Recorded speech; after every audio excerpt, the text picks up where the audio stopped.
hello UK Crime Book Club. Even before we get going, I have no idea what is going to come out of your mouth. So let's give a warm UKCBC welcome to David Mojo, as we know him in the book club, David Monaghan-Jones, who writes as JD, and Snuff is just behind me. I've put it on the wrong shelf. I'm not going to touch it because I will knock everything off on my head. So say hello to everyone. Well, hello, Sam, and thank you for multitasking and sorting out that absolute cock-up. That's the first one swear word tonight, if you call it a swear word. So I've prepared myself. I've washed my hair. I've got the lighting set, dim, and I've got the largest glass of wine ready. And I'm going to insist that every time I have a sip, you have a sip. So cheers, Sam. And it's been lovely having the pre-chat with you. And I'm still embarrassed and blushing. So let's give everyone a minute to get into the room, as Ben Bruce always says when he does his quiz. He always says, let's give everyone a minute to get in. So we are going to talk about Snuff. Yes. And you tell us a little bit from your... You tell us a little bit from your point of view. You introduced it. The book itself? Well, the book itself is bit... When I retired in 2013, I did 3 years of absolutely nothing. And my wife wasn't happy. And she insisted that I started to do something. I actually qualified as a deep tissue Swedish masseur, and I've got a diploma in massage.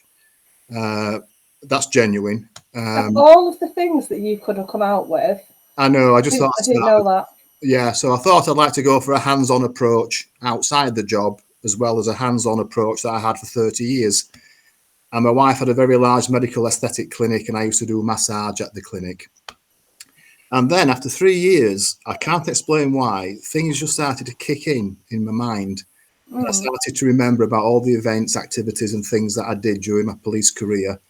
And it was fair to say it was lively and it was eventful. And I thought, you know what, I'm sure there must be a little story in and amongst all those memories and activities. And I took a walk around Lady Bower Reservoir, which is in Derbyshire.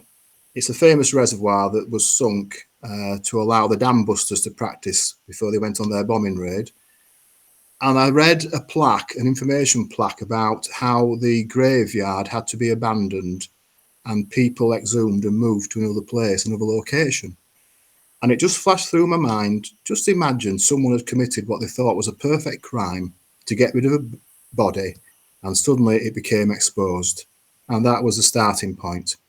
And from there, the story just went wild in every direction. And 105,000 words later, I ended up with Snuff. Other things kicked in as well. A very good friend of mine, a colleague called Andy Lapchew, was involved in the Yorkshire Ripper investigation. And as a very then young detective, he identified Sutcliffe to be the killer. But unfortunately, because of other external reasons, he was ignored. And we all know that Sutcliffe went on to kill a few more people. So I factored into my story, just imagine a young detective actually identified a person who was a serial killer, but they were ignored, and the massive consequence that may lead to years later. And I'll pause there because I could go on about for 10 minutes because so much goes on in the book, but it is based a lot of experience, activities, events and stories from the police world. Not the police world that people see day to day, but the police world that lies beneath dark, murky waters that goes unseen. And I found that's where I spent most of my time, to be honest. It's a very detailed book. Have you actually read it or read part of it? So, say again. Have you managed to read a bit of it? I know you only got... yeah, you, as we were saying before, you know that I have, I'm not finished yet. It's dark. It is brilliantly dark. Well, thank you. I take that as a compliment. Yeah, I'm not easily shocked, but I feel like I'm going to be having nightmares. Fantastic. And we were saying about the chapter. So explain the chapter headings and how it's broken down. I would say that although it's 105,000 words long, there's probably about 120 chapters, which I'm sure is a very large number. Of people hear that, they'll think, wow.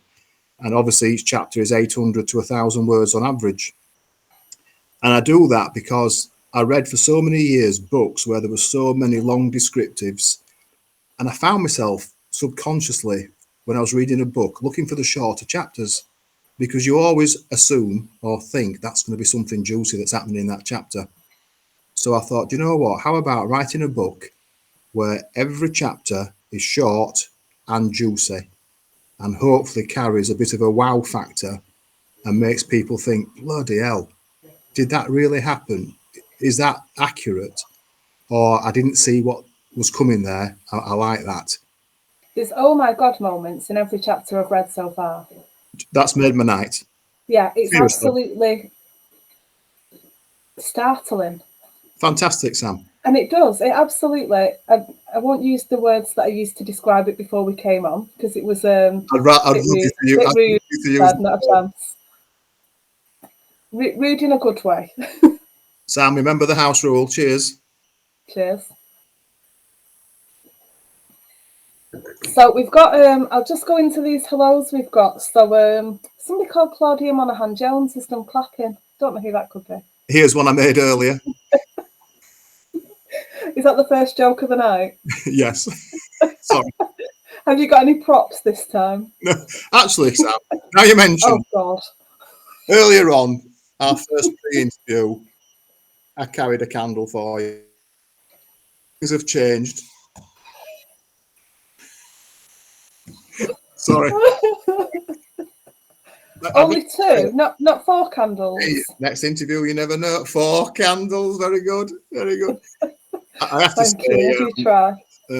Daughter Claudia, I've just actually multitasked there. My wife taught me. It took a while, but someone did ask about how I got my name JD. Yeah, that was Kaz. Hello, Kaz. Hello, Kaz. Thank you for pinning and tagging. Thank you. Everyone who knows me knows that I like a drink, and JD and Coke was one of my favourite, and still is one of my favourite drinks. But I have 2 children, Claudia, who is Claudia D-double-E, and my son Marcus, who is Marcus J-A-Y. So obviously JD became my pen name. Had it not been that, I'm an avid Crown Green bowler. I bowl all the time, all around the country, enter competitions. And had it not been for JD, I would have been Jack Wood or Matt Green, which is a play on Crown Green bowling. Yeah. So that's where my... All good names, yeah. It's nice, though, that it comes from your children. Absolutely. I like that. And in terms of my children, Claudia has been unbelievable.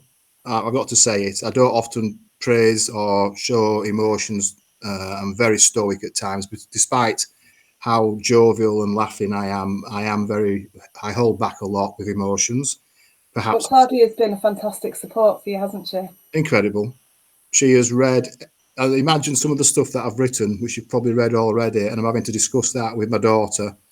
And she said, "Oh, that had not occurred to me. They are some interesting conversations you've had." And my daughter will say, "Dad, but what does that? Where does that come from? Why have you written? Has that actually happened?" And I've then got to say, "Obviously not. No, it's in my imagination. I've added to the story." So yeah, my daughter has done a tremendous job. And also, if you don't mind, I'd just like to call my wife to my side. This is the lovely Lisa. This is the lovely Lisa. Hello. It was making you do a twirl for me the other day, wasn't it? I won't do it now. You're okay. And I have to say that everything I write, Lisa reads, tears up most of it, and then says, "Rewrite it. That's too much." And she really does hold me back in what I write. So I just thought I'd mention my wife there. 38 years together, and she is like one of the family.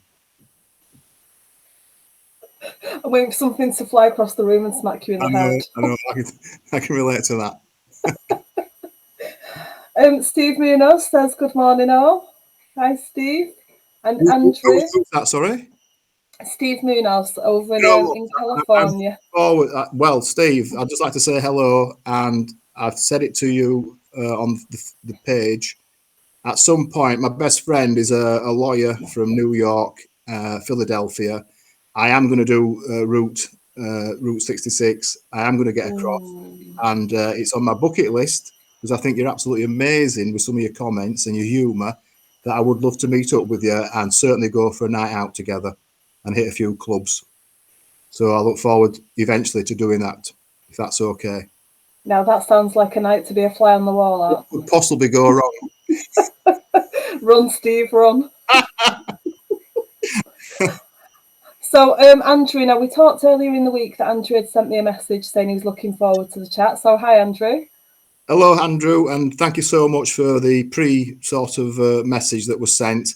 And afterwards, if you'd like to direct message, I'm going to send you a signed book and dedicate it to you, because I think it's wonderful how you get involved and interact. So I'm going to send you a signed copy of my book. How lovely, thank you. That's really nice. No problem. Laura Hamilton thought she was going to be at the pub tonight, but it's next Tuesday. So, hi, Laura. I hope she's still drinking. Sure, she'll let us know. We've got Tony Kent watching. Hi, Tony. Laura says, oh, I really need to escape policy reading purgatory and start reading this. Brace yourself. I do feel like I'm going to have nightmares. If you don't mind me asking, Sam, who's the best character? I will say that there are 38 characters in my book. I am completely smitten with Maria. I think she's wonderful. And what aspect of her? I'll interview you for a bit. What aspect of her do you like the most? You did warn me you were going to be interviewing me. Yeah. So she's a strong woman in a very dangerous world. There's a lot going on around her. She's in amongst all kinds of criminality, and she's doing things to protect other people who are vulnerable in terrible danger, in awful situations. I mean, you really put these people through the mill. True. And she puts herself at risk to help other people as much as she can. And there's just, you need, in a book like this, you need that humanity, that warmth. Correct. She's in a very, that wonderful person in amongst it. Precarious position, and one of my many roles was to work with the Vice team in and around Bradford, where I met a lot of working girls. These days, I don't think it's correct to say prostitutes and things like that, but in the terms of the book being written in the 70s, the last part of the book's in the 70s, I actually ran what we used to call then informants, snouts, who are now called covert human intelligence sources, as things change, chizzies. I knew it was, I was trying to think of the word from Line of Duty then. I knew I'd heard it somewhere, but yeah. That's the one. Cheers. And this lady was a very valued informant who uncovered so much and sadly met an early demise. And I won't talk more about that, but it was covered in sort of things happened to her, and sadly she passed at an early age. But I'll always remember her, and it's a bit of a tribute to her as the character you've just described. That's really that's quite a touching thing. You're going to do all kinds of messing with my head in the next hour, aren't you? No, I'm going to behave. I promised you I'm going to behave. It's really nice to know that somebody like her, the character of Maria, whoever she's based on, that somebody could find that strength within such a dark situation. Such a precarious, dangerous position that she found herself in. And it's lovely that you've been able to pay tribute to her. Thank you. And her background is sort of related to other characters who you read about, who have been subjected to horrendous ordeals, and it's made them what they are. One character who pulls her hair out and has memories and flashbacks. And I'm going to say it now, genuinely, as I was writing the book, and I had to pause at times and walk away from my writing desk. Even as I speak now, I got emotional because it brought back such memories of these people, some of whom are no longer with us. And it hit home what they went through as children from the age of 10, 11, 12, foster care, children's homes, being put out on the streets, what happened to them, what they did, and what they had to do to survive, and how they were preyed upon by callous, evil people. So this is where I draw all my writing experience from. I did say, didn't I, that parts of it do read like a true crime, and you're kind of hoping that it's fictional, but you know that there's an element of truth in there. I would say, Sam, that there's an element of truth in every single aspect of the book. And that element of truth varies from 25 to 50% and sometimes 75%. Everything relates to something I can relate to, I was told about, I heard about, or I knew about. So when you're writing something so deeply personal, what do you do to step away from it? You'll be shocked to hear this. Humour. It's kept me going, Sam. And genuinely, this is going to sound corny, besides having a wonderful wife like Lisa, I would not have lasted my 30 years in the police. I may not have lasted much after I retired, and it was dark, it was haunting, it was gut-wrenching at times.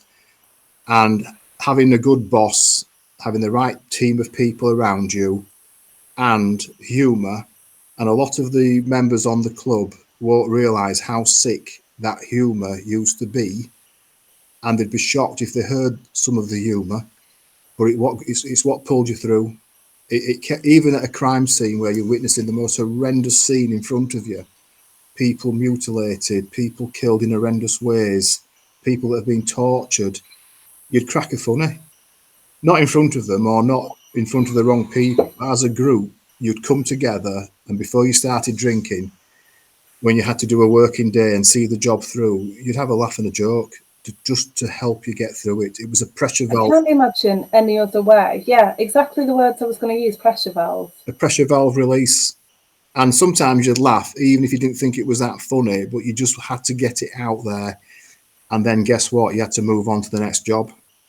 And sadly, I saw that many people who fell by the wayside, who got addicted to all sorts of things. And it was the demon drink that caught out most of them. Some very good friends who had to come out as being alcoholics. One in particular, whose name features in the book, obviously I'm not going to name them on here, who battled alcoholism and pulled through. And I was there with them. Someone once said to me, "Why is it, Mojo, that all your mates are alcoholics?" You know, it was that drinking culture that we had, and luckily I was just able to keep my head above the water. But humour, to answer your question, in a long-winded way. And I found that in this club as well, I held back for 3 months when I joined the club, obviously at a time when the pandemic was kicking in, and I resisted posting any humour. But then I noticed how more and more people weren't crying out for it, but they were really enjoying just a little bit of a joke. Hence, I started then posting an attempt at humour and a few funnies and a few jokes. And when I was getting 200, 300, 400 people liking it, I thought, do you know what? I think I'm doing something right here. And I linked in with one of the admin members and said, is it okay to carry on doing this? I posted pictures of the dogs, Jasper and Rupert, whoever they are, I can't tell them apart. And I just thought it might be helping people through a difficult time. I am conscious of how much humour I post, so I do now limit it. Having said that, I do go on most days and put something on. But humour, the key to everything for me. And are the dogs going to pay a visit? You said they might do, but I'm hoping, yes. They are in the other room at the moment because I know where they would be if they weren't in the other room, and they'd just come and greet me and jump up. So I will attempt that before we finish. We've got 38 minutes yeah, left. we've got a while yet, so let's not have you knocked off your chair too early. We'll build up to it. We've got loads more comments and stuff coming in. Tony Millington says, good evening. Kaz wants to know, what do you like to read? Snuff. I haven't read for the last 18 months, I'll be honest. And I know this question is asked all the time. I used to be an avid reader, and I go back to all the classics. The last book I bought, I put it on the page, incredible. Okay. And before that, Rebus and Sherlock Holmes. I know that sounds a little bit sad, but I love Sherlock Holmes. You're in the right place for it. Really love it. And I used to try to use visual clues with every person I ever met. In the police, there were the goodies and the baddies, going back to the 80s, and I kept that terminology throughout my career. We were the goodies, they were the baddies. Even when before I retired, and I was a custody inspector overseeing busy custody areas, I'd sit young detectives and young officers down and say, we are the goodies, they are the baddies, let's get a result. What can we do to get a result? And I would always study carefully every prisoner, every detainee, as we now call them, in custody, read non-verbal communications, watch their reactions when I said certain things. And I used to sort of try to bring to the fore what I read about Sherlock Holmes. So even when I was out in a pub, as we used to go out all the time drinking, some of the pubs were very rough. I'd work out if a person was right or left-handed, not where the watch was worn. I'd look at the belts, and a right-handed person will fasten the belt one way, a left-handed person will fasten it the other way. I'd use stanchions and stands and never stand in front of a mirror or a glass. I'd use a mirror for a reflection to get a view behind me. It was tradecraft. So reading Sherlock Holmes all those years led me to do that and watch people and pick up on clues about their body language. Which is why when I was reading different parts of Snuff, you can see that coming through. I'm glad you said that as well, yeah, because I do try to incorporate. But when I will mention that the book itself is 350 pages long. I didn't do it on purpose, but it turns out that exactly halfway through the book, Hawk, who I haven't even spoke about yet, the main character, comes into the book. A lot has happened before he arrives, and he's got a lot to sort out from that point on. And I wanted to introduce the first 3 chapters when Hawk arrives to build up slowly on his personality, and also to hopefully make a clever play. Having got to this stage in the book, you've learned that a person's been natured and nurtured to become a serial killer, and a lot's gone on. And from this point on, when Hawk arrives, I want to sort of feed in that a lot has happened to him to make him the way he is, to make him as good as what he is, but there's a lot of hidden things yet to come out. Now, nature versus nurture is a huge factor. It's a huge theme in the book. Yes. And there's no definitive answer. I think there's something that with some people it'll be nature and some people it will be nurture. Yes. But you've got a really good balance of that. Thank you. I You know, studied it an awful lot when I was in the job. I used to work a big rough council estate called Ovenden, near to Mixenden in Halifax. And I remember there were 2 twin boys born into the most unbelievably bad situation. Mom was a prostitute, dad was a drug dealer, used to beat them, beat mom. That features in Snuff at the start. And both boys went completely different ways. One went to university, one was a career criminal. And it then sort of makes you think you've both come up for the first 16 years in this incredibly bad environment, and you've gone different ways. So it's one of those subjects you could talk about and discuss, and I don't know the answer. I don't think anyone does. No, I think it must be individual to the situation and the person. That's right. Which is why it's an interesting thing to read about when a writer puts as much effort in as you have with those characters. Thank you. You know, there must be some, there must be so many different characters and so many different ways you could take a certain situation.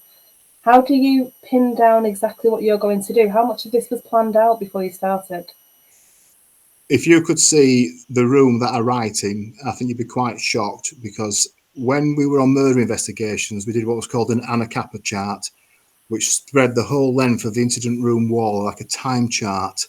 It went in every different direction, like you see on the modern day, detective series. The whiteboard goes up, or the new electronic fangled screen goes up, and we used to plot and plan everything. And I can't go into 80% of the detail, but we used to consider every eventuality to come in at every angle to catch the baddies. And I do that with my writing. I start off obviously with the central theme, and I take it backwards, forwards, and in every direction. And with every single chapter, I have an ABC approach. I have 3 different ways it can progress. And I jot them down, and then I choose one, then another, and I choose those that connect the best to make the story flow. And I'm very conscious of trying to make it believable, because there's so much in Snuff that people will think, wow, come on, that happened. But I'd like to think, and the reviews that I've had so far, one especially from MJ Booth, Michael John Booth, First ever review, and I was blown away. He picked up on everything that I'd done about building up layer after layer to justify a character's behaviour. And I believe he called it a 10 out of 10 banger. thank you that you did. I'll take that any day. You can tell I do my research. Well done. Well done. I recognised it when you said it. But yes, and I've had 19 incredible reviews, and another lady in the club who's an author, Jeanette Ford. I have personal contact with her for various reasons, and she actually came to me to say, like you just said, what a difficult book this was. And I actually said to her, you might find it Marmite. And I understand that a lot of people will find it a Marmite book. They'll love it or they'll hate it. I can understand that. It's I've got to be dark. realistic. Yeah, it's dark. It may be too dark, too raw, too gritty. And sadly, that's the only way I've ever been able to write. And I've written for 5 years now. I've actually written 1.1 million words. And this is my first book that's come out. There's 9 in the series. And I've done the next 3. And I've half done the remaining 5. I know that every book. So you've been busy? Will you tell the wife that? No. It'll save me having to massage anyone. Claire Atkins says, hi Mojo, I've got my book on holiday with me and can't wait to start on it. Hope you like it, Claire. Kaz says, do you have a good, funny or embarrassing story you can share from your police time? Now, you did tell me not to hold back with the questions, so there you go. I will tell a highly embarrassing, good, true story before I joined the police and after I joined the police. I was at a party, and you may remember an incident at a cricket match where a streaker ran across the pitch. It wasn't me, but do you remember the incident, Sam? You may be too young. And a record. There have been various streakers across the years, and I probably had my eyes covered up by somebody. That's right. There was a lady at Twickenham, yeah. But a streaker ran across the pitch, and the record came out. They call it the streak, fastest thing on 2 feet. So at a house party when I was 17, it obviously seemed a great idea to strip off and go for a streak, because that's what you do, don't you? Thank you, Caroline Maston, for this answer. So out we went, and we saw what we thought was a taxi coming towards us because the light was on. So we obviously all did a bit of a wiggle and a jiggle, and it turned out to be a police car. So I ran away, and I was a fast runner, but I fell into a rose bush, and I've still got the marks to prove it on my bum. Is this embarrassing enough? It gets better. I was arrested, taken to the cells with 9 other naked boys all around me. Okay. We got sent to magistrates' court, and I got bound over to keep the peace with a summons. 4 years later, I'm sat in front of 3 superintendents having my final interview for the police. And the first question is, you're on patrol one night and you see 9 idiots running towards you, dangling their dicks in front of you. And I thought, I've worked this out. They know about the streaking. So Seems like they weren't bothered, though. You made it to the last interview. Well, this was the last interview, so I gave them the answer. I would arrest everyone and make them realise the error of their ways and put them before the magistrates. And that's why I'm sat here now, because I've learnt my lesson. And it was a 2-1 vote, and I just got in. The final bit of the story, I arrive at Halifax, a place called Harrison Road. I'm on patrol first night, and stood next to me is the officer that arrested me 4.5 years earlier, naked in a rose bush. He didn't recognise me with my clothes on. So I actually worked on patrol with a police officer that locked me up naked in a rose bush. Is that all right? That's a pretty good story. That is a pretty good story. and I will never forgive Kaz for asking the question. And just to jump forward to the end of my career, we had a young tearaway arrested. His sister came down as an appropriate adult, and she stood in front of me. I had to explain her role as an appropriate adult to make sure he understood the questions and was there to help him. And he came out effing it and seeing it. And I said, excuse me, just think about this. Your sister she's obviously 8 months pregnant. She's come out to represent you tonight. And she turned to me and said, I'm not pregnant. So that was my final embarrassing story at the end of my career. I think you owe that woman a drink. Yes, she could drink. What's in Sam's mug? Are you trying to get a drunk? So somebody lovely that I know sent me this mug. Although the voices aren't real, they've got some pretty good ideas. So this is somebody who's got a good handle on there. Excellent. It's lager. Lager. And what's in your glass? Chardonnay. And do you know what? It's not like me to drink this slow, Sam. Oh, dear Lord. I thought you were going to chug it then. Another time I will do, but not tonight. You can do that on your curry night. I'm looking forward to that. So Claudia has asked, what influence did Claudia have on the book? Claudia? Lots. Claudia's not a specific character as such, but Claudia can wind me up better than anyone in the world. Love her to bits, and she's too much like me. And she can wind me up so quickly, but she's brilliant at what she does.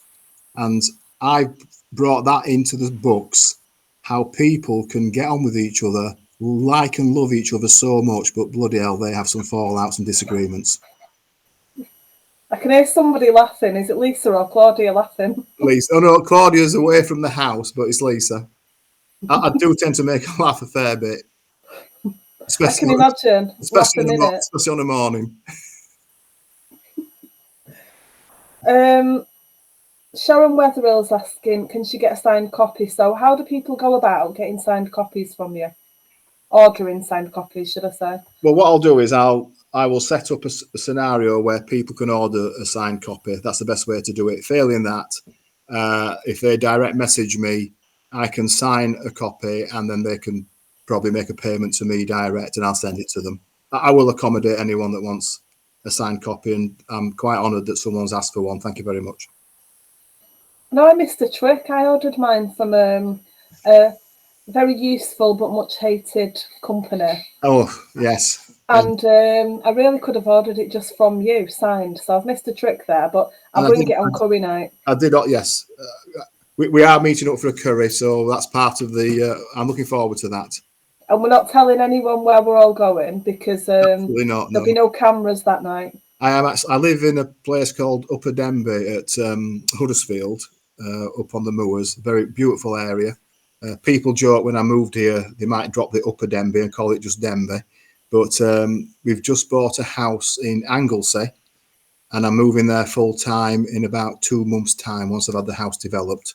So I am going to be living in the Anglesey area. And sounds beautiful where you're going to be living. Oh, it is. I've already penned out 2 stories for Anglesey. I just can't stop, Sam. Every day, on a morning, I get up at 6 o'clock with the dogs, and by 7 o'clock, I've done between 500 and 1,000 words, and I've penned out an idea, and it's addictive. It really is addictive. I love it. I enjoy it so much, and I wake up, I go to bed thinking of an idea, and I actually dream it or subconsciously think it through in my mind and wake up then wanting to write it down. I don't know if that's a common trait with other people. At this stage, I'm a writer. I remember a comment once that you're an author when you've done 3 books and you're a writer until then. I don't know how people relate to that. I think, and a lot of people say an author is anyone who writes. It doesn't have to be published. True.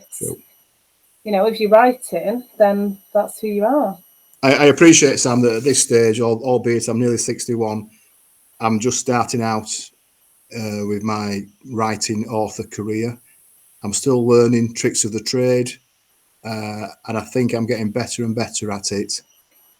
And there's so much. I'm excited because I know there's so many books that I'm going to be putting out there, and there's going to be continuations of Snuff. The next book is called Bluff, and after that it's Cuff and Stuff, and then it's Huff and Puff, and Rough and Tough, and Duff. I could go on and go on. So I've got titles. Lisa, don't give him any more wine. I know. And they're all uffs endings. Kaz is saying hello to Lisa as well. Claudia says #1 fan. She's on 1% of sales. That's why she's after 2%, but we don't know about that yet. Kaz says, I 100% think Mojo is being added to our list of people to take for a beer. Where does Kaz live? Leeds. Leeds. I'm a big Leeds fan. Oh, the wife's coming in. I've done something wrong. Hi, Cass. We'll meet you for a beer. And We'll get her in when we go for a curry.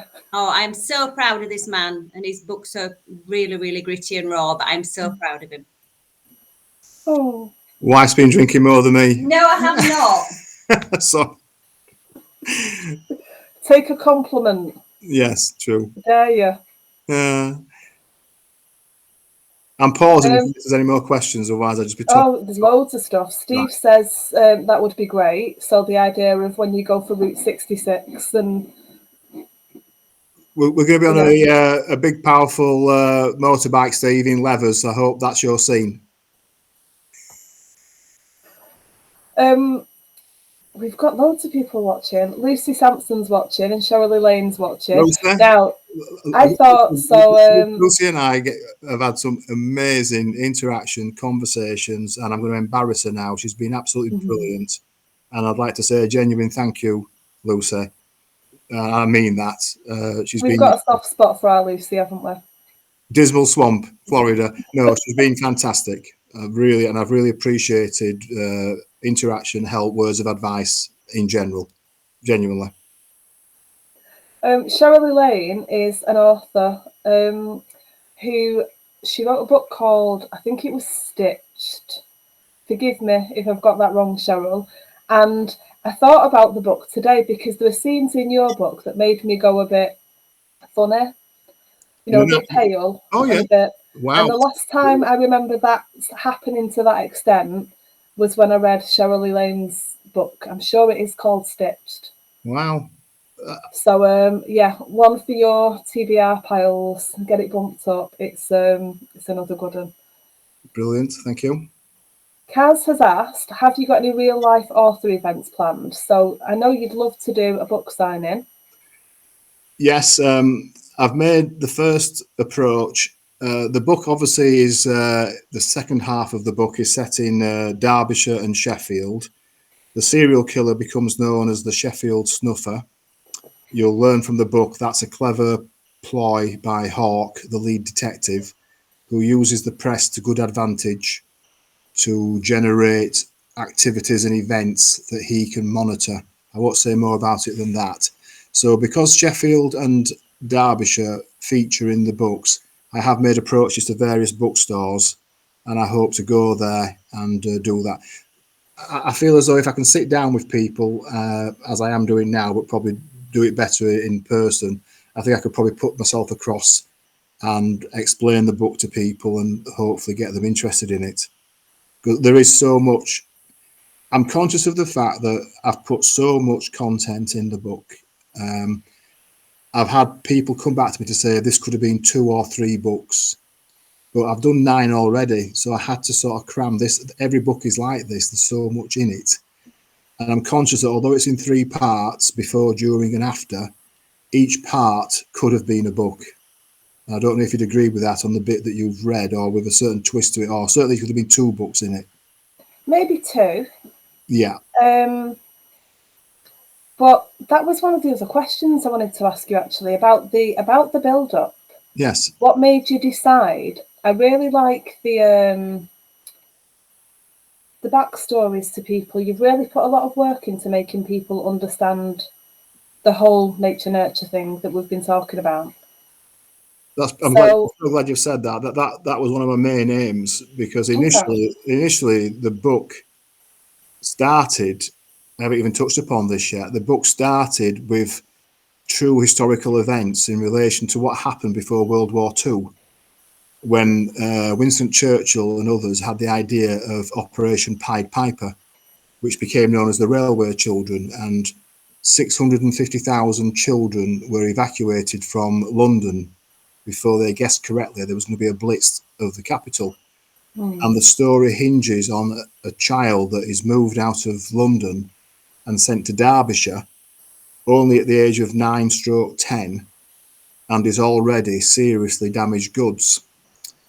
So I then had to sit back and think, how do I justify a 9-10-year-old child being what they are to make this believable and have an image of his mother and what he wants to do to replicate his mother, if you understand what I'm saying there, Sam, with what you've read. Yeah, I don't think it would be a spoiler to say this child's name, but do you agree with that? I agree. So Oliver. Oliver King has been adopted by a family of GPs in London, and they have no idea about his background, obviously. And just after the adoption, they fear for their child's safety, so they send him on a train and he goes to Derbyshire, where he meets another group of children who have suffered horrendous experiences from a music teacher and a vicar. And he puts his knowledge from his exploits in London to good use. And then the story progresses from there 30 years to 1976, when the drought occurs at Ladybower, and suddenly there's a discovery, and it leads to another discovery of numerous elderly women being killed in their homes.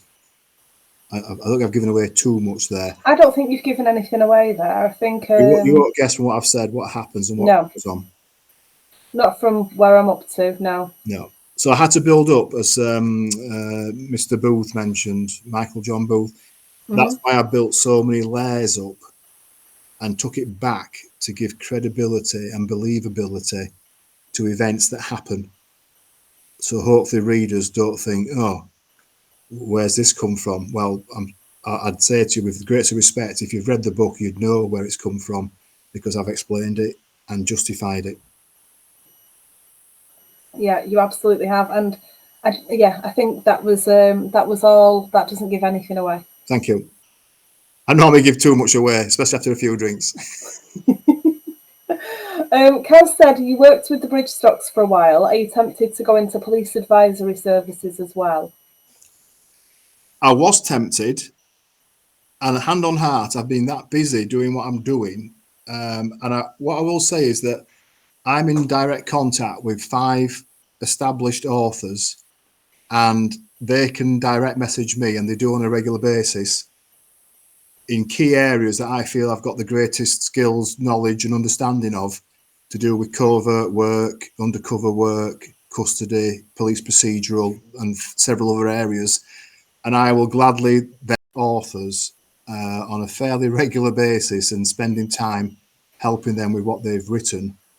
And if I wasn't so busy and planned to be so busy in the future, I probably would do that. But at the moment, I've just got to strike a balance in what I'm doing, and I'm starting out myself. I've got to establish myself.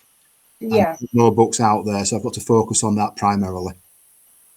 Having a little look, I can't see anything on my screen that says that I've left.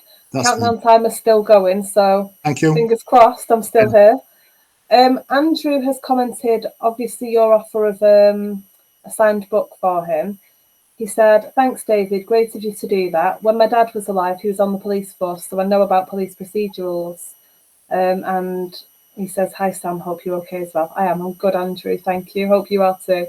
And I will mention, to go back to the earlier question, that Bob Bridgestock was one of the best senior investigating officers, SIOs, that I ever worked under.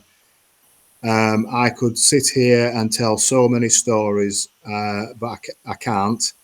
And what I will say is that some of the direct one-to-ones that we had and what we did feature in the book Snuff. And Bob was an incredible leader who inspired you and encouraged you to get creative. That's a very polite way of saying it. And he would always sit down with you and say, right, what are we going to do? What can we do here? We know who's done it, as you always do. How can we do it to get them to court? And I took great sort of confidence that Bob would sit down with me and say, right, Mojo, this is what I think we should do. And we discuss it. And if it was viable and feasible and we could get away with it via disclosure and at Crown Court, we'd do it. Nothing underhand, nothing against the law, but just cunning. In the book, Sam, I refer to the C Club. You may not have got there yet, but Hawk as the C Club is detectives that are cunning, clever, conniving and crafty. And they are the trustworthy officers that he can call around him and say, right, we're going to catch this so-and-so. This is what we're going to do. And in a way, I haven't named Bob in the book, but he does feature a lot in his creative thinking. Great bloke, bigger than life character, and a great bloke, and great respect to him. I learnt a lot from Bob. Tony Millington wants to know, when will a joke book be coming out? So, Sam, the sad thing is, I did a bit of stand-up comedy when I was at university before I got kicked out. That's another story. And I used to stand up on stage and people could shout any subject at me and I'd tell a joke about it, or a joke similar to what they spoke about. And I recently went up to the Edinburgh Fringe, or a festival up there, and I actually told the winning joke that won me 16 pints of beer, which I can't. I'd love to be able to tell the joke on here, but it is about a ventriloquist and Uncle Jimmy. If people want to Google that, they may get the joke. Right, okay. I shall not push that any further. No, don't. Do you want to tell your streaking joke from the promo? Do I want to what? Tell the streaking joke from the promo that we did. This is a nice, safe joke. That one. Okay, then. What is that? You don't know, do you, Sam? It's Sooty doing a streak. We've kicked the ass out of that joke now, Sam. We really have done, yeah. Hang on. It's me shaking my head when we know full well. I know exactly what it is. There's the ass. Oh, okay. You're taking me down. Listen, you got to keep me on. Yeah, let's go back. Go back. Come on. Go back to somewhere safe. Lucy says, gallows humour is a known coping mechanism. I witnessed it when I worked for the fire service. Yeah, all necessary stuff. Yeah. Not meant in any kind of disrespectful way. It's just like you say, it's that pressure valve, it's that release. When you're in a close circle of people and friends, and it needs to be done without alcohol being involved, that's when you do it. When you're in the office, when you get back to the office and you sit there, and your boss comes in, your SIO, and you start to write out the actions, and you then sort of take in the enormity of what's happened, the public interest, the press interest, and you know you're going to be in front of the cameras, you're going to be followed where you go, there's so many things going to happen. You have to have that release. You have to sort of brush yourself down, get out there, look professional, don't look troubled or fazed by it, and get on with it and catch the baddies. Dawn Keats wants to know. I was just having a look on because I'm only seeing Facebook user on there, so I've got us up. Look, two of us, double trouble on my phone. Hi David, what's more important to you, the plot or characters in your books, or both? Oh, that's a good question. Is that who's asked that question? Dawn Keats. Well done, Dawn. In fact, that's such a good question. I'm going to award you a Snuff bookmark, which if you DM me your address, I'll send it out to you. For me, it's 50-50. I have a book with hundreds of characters in, and at the top of each page, I write a nickname or a character trait or something, some physicality about the character that I want to bring into the story. And then when the time's appropriate and right, I feed them into a storyline that's already written out. Because in the police, from the moment you join the training school, whether you like it or not, you're given a nickname. And some of those nicknames are horrendous, and you just hope that they'll be forgotten about. And sadly, 30 years later, you can still be called by the same nickname. And one springs to mind. There was a lad that was called Pudding, and he was slim and he was healthy and he was keep fit, and he never ate a pudding. And I used to say to people, go on, I give in. Why'd you call him Pudding? And he was a real womanizer, and he was always putting his dick where it didn't belong. So that's an example. Go on, you go on. So that's an example of how a I'm name. going to have another drink. That's an example of how a name that you really don't want sticks with you. So I start off with a nickname, a character, some physicality, character trait, and I feed it in at the most appropriate time when it fits the best in a storyline. If that answers Quite that. lucky that my nickname's Sam, really, aren't I? So before we finish, because we've only got 5 Never. minutes left. Is it? Wow. You can't half talk, Sam. I wanted to ask you about the friends that you have remembered in your dedication. That's very good, Sam, because I should have maybe mentioned that at the start.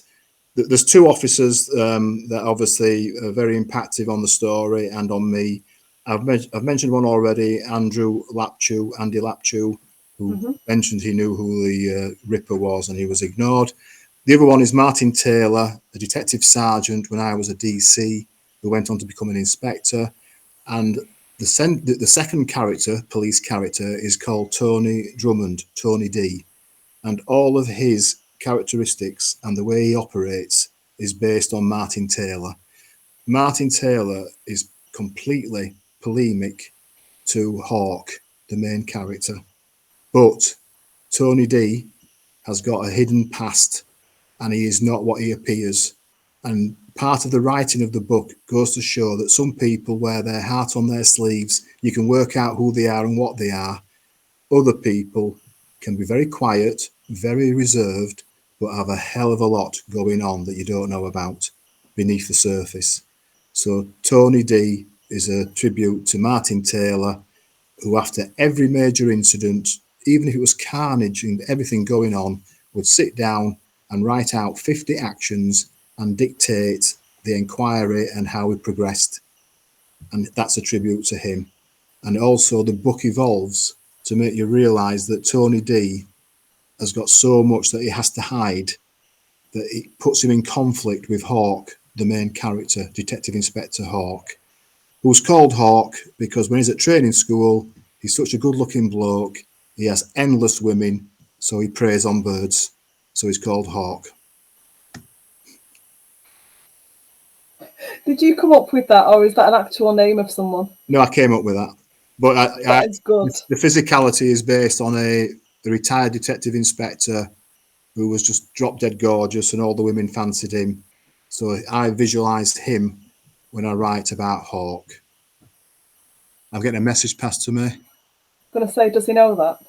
Oh, sorry. And the one thing I did forget to mention is that Martin Taylor, during his career, suffered from Pick's disease and suffered badly. And it affected him at the end of his career to such an extent he had to retire. And it was only after he retired that people diagnosed his condition. And in the book, Tony D has got a certain condition which he's aware of and is conscious of, and he keeps hidden from everybody else. Just trying to build up a bit of intrigue there. Well, it's working. We've got another comment at the end which says, oh, Dawn's saying, great answer to my question and thank you for the bookmark. You're a star. We'll DM you. My pleasure. Pudding nickname made me laugh out loud. Hubby looked at me strange. What nickname, sorry? Puddy? The pudding. Yeah. Pudding. Oh, there's so many. In my short story, I wrote one called Scud, a lad that was 6'6", an absolute disaster zone. And when he came at you, it was very explosive. So they called him Scud. Scud's a low. Actually, if anyone wants to read one of your short stories, they're on under hashtag UKCBC Shorts. Can be searched with your name in the group. I've written 3 now, and I'd like to think that they give a good indication as to my style of writing and the fact that it's dark, raw, and gritty. And I would say so. Not good. I would say if you want to know what you're getting into, go and read those stories. Actually, that's a good way of saying it, Sam. That'll give people an indication of what's coming at them. We are pretty much out of time, so I would we'll just show off Snuff behind my head. I daren't take it down. I don't know why I put it on that shelf. I really don't. It was a terrible idea. I'd knock everything over. So thank you very much to you for joining us and for allowing me to be your first ever interview as an author. Correct. Thank you to all of the members. You are a very popular man. What can I tell you? Can't come as a surprise to you. I'm very humbled by it, and I'm conscious of the fact that, yes, I can appear in the club as a comedian and a joker and have a laugh with. But obviously, the other side of the coin is that I am about to start my writing career. Hence the reason I wanted to do this interview with you, and also to put across that hopefully people may agree that I can do a bit of writing, and hopefully as time goes on, they may appreciate my style of writing. I'd like to think it's different to a lot of books out there because I've been there, seen it, done it. And like I put in my book, in retirement, I appear to be wearing lots of T-shirts with my 3 stone weight gain. COVID curves here, Sam. COVID curves. COVID curves, that's a new one. 2.5 stone since COVID, but there you go. I have promised the wife I will get fit when I'm in Anglesey, walking the beach. Boys, Jasper, Rupert, Jasper, come here, boys. Come here. Oh, it's not going to happen, Sam. They can't get up to me. Sorry. Never mind. To see the boys, but they're licking my toes as I speak. I think it's the dogs. Hey, boys. Hang on.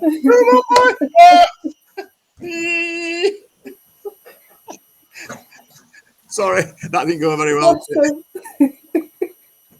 Thank you for trying. I couldn't tell which one was which then, but you said you can't anyway. I can relate to that, Sam.